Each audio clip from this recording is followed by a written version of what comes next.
ఉల్లిపాయ పకోడీ కోసం ఆనియన్స్ చీలికల కింద కట్ చేసుకొని ఇందులో కొంచెం శనగపిండి వేసుకోవాలి.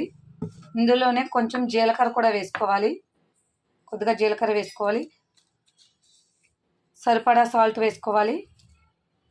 దీన్ని కొద్దిగా వాటర్ పోసుకుంటూ మొత్తం అంతా మిక్స్ చేసుకోవాలి. బాగా కలిసేటట్టు కలుపుకోవాలి. చూసారు కదా, ఈ విధంగా మొత్తం కలుపుకోవాలి. చాలా సింపుల్గా వేస్తున్నాను. మీరు కావాలనుకుంటే ఇందులో పచ్చిమిర్చి అలాగే కొత్తిమీర కరివేపాకు ఏమైనా వేసుకోవచ్చు.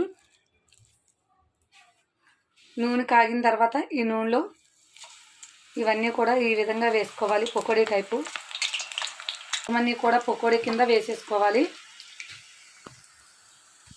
ఇలా పకోడీ ఓ పక్కన కాలిన తర్వాత వీటిని రెండో పక్కన కూడా తిప్పుకొని పకోడీ మొత్తం వేయించుకోవాలి. ఇక్కడ చూపిస్తున్న విధంగా ఓ పక్కన కాలిన తర్వాత రెండో పక్కన కూడా తిప్పుకుంటూ ఈ పకోడీ మొత్తం వేయించుకోవాలి. చూడండి ఫ్రెండ్స్, పకోడీ రెండు పక్కన కూడా వేగిపోయిన తర్వాత మనం ఓ ప్లేట్లో టిష్యూలు వేసుకొని ఉంచుకోవాలి.